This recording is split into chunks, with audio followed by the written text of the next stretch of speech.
Rusiya prezidenti Vladimir Putinin qələbə günündən sonra keçirdiyi brifinqdə Ukrayna ilə birbaşa sülh danışıqlarının davamı üçün İstanbulu ünvan göstərməsi yeni bir mərhələnin başlanğıcını qoydu. Rəsmi Moskva İstanbulda heç bir ön şərt olmadan birbaşa danışıqlara hazır olduğunu bildirdi.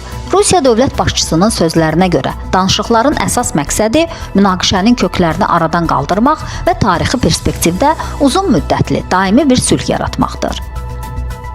Rəsmi Moskvanın danışıqlar üçün Türkiyəni seçməsi bu ölkənin müharibədə neytral mövqe tutması və heç bir siyasi mərkəzə tabe olmamasından irəli gəlir. Bütün tərəflər prosesin başlanması üçün ən yaxşı seçimin Türkiyə olduğu barədə həmfikirdir. Həqiqətən də, əgər Ukrayna ilə Rusiya arasında sülh mümkündürsə, bu yolun İstanbuldan keçməsi təsadüfi deyil. Müasir dünyada Türkiyə, şərqlə qərb, böhranla həll arasında diplomatik bir körpü rolunu oynayır. NATO üzvü olmasına baxmayaraq, Rusiya ilə danışıqlar apara bilən, eyni zamanda hər iki paytaxtla əlaqə qura bilən bəlkə də yeganə ölkə Türkiyədir.